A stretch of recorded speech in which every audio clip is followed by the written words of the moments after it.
হয়ে হিন্দু ধর্মে এরা সবসময় বলেন যে সৃষ্টি 4টে ভাগে ভাগ করা, একটা বিশাল বিশাল দিন, কত লক্ষ কোটি দিনের জন্য এই সৃষ্টি।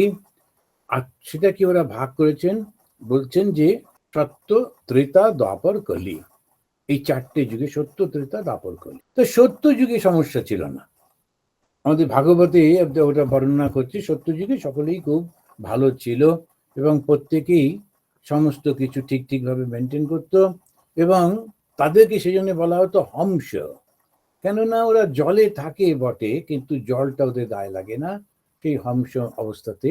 সেই হচ্ছে সত্য যুগে, সত্য যুগে সমস্যা ছিল না। শুরু হলো ত্রেতা যুগে।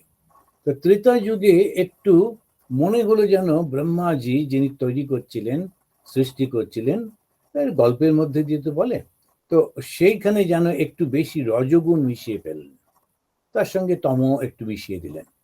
ফলে রাবণ ইত্যাদির মতো কিছু চরিত্র সৃষ্টি হলো। এমনিতে খুবই শিক্ষিত এবং খুব উঁচু বংশেরই লোক, কিন্তু ব্যবহারটা বড় খারাপ হয়ে গেল এই অহংকারের জন্য।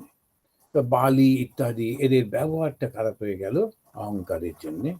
তো ত্রেতা যুগে এই সাত্ত্বিক গুণ সম্পর্ক মানুষ থাকা সত্ত্বেও রজ তম এরা সব এসে গেলেন।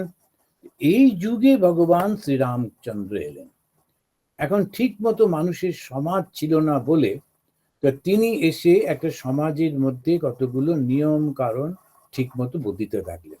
খুব একেবারে শিক্ষিত, অত্যন্ত ভালো রুচির ঋষিরা ছিলেন শ্রীরামচন্দ্রের সময়।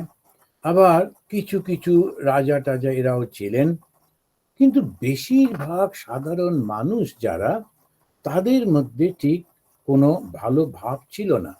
তারা যখন যা খুশি করত। ওই অবস্থা থেকে তিনি এসে বললেন না, এটা হবে না। তখন তিনি বললেন যে কথা দিয়ে কথা রাখতে হবে, মানুষের মর্যাদাটাকে অক্ষুণ্ণ রাখতে হবে, আর কথা দিয়ে কথা রাখতে হবে। মানুষের মর্যাদা কি, যে যেখানে যে অবস্থায় আছে তাকে সেইখানেতে মর্যাদাটা দিতে হবে। এই রামচন্দ্রের সময় আমরা দেখি গুহক, সে ছিল চণ্ডাল, অর্থাৎ ওই একটু আনকালচার, তাদের কাজকর্ম ছিল মরা পোড়ানো, নদী পার করা ইত্যাদি। কিন্তু রামচন্দ্র গিয়ে তাকে জড়িয়ে ধরছেন, বন্ধু বলে আলিঙ্গন করছেন।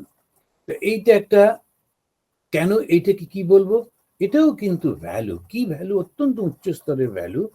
যে যেখানে যে কাজই করুক না কেন তার সেখানেতে প্রতিষ্ঠাতা রয়েছে, সেই প্রতিষ্ঠাতাকে রাখতে হবে।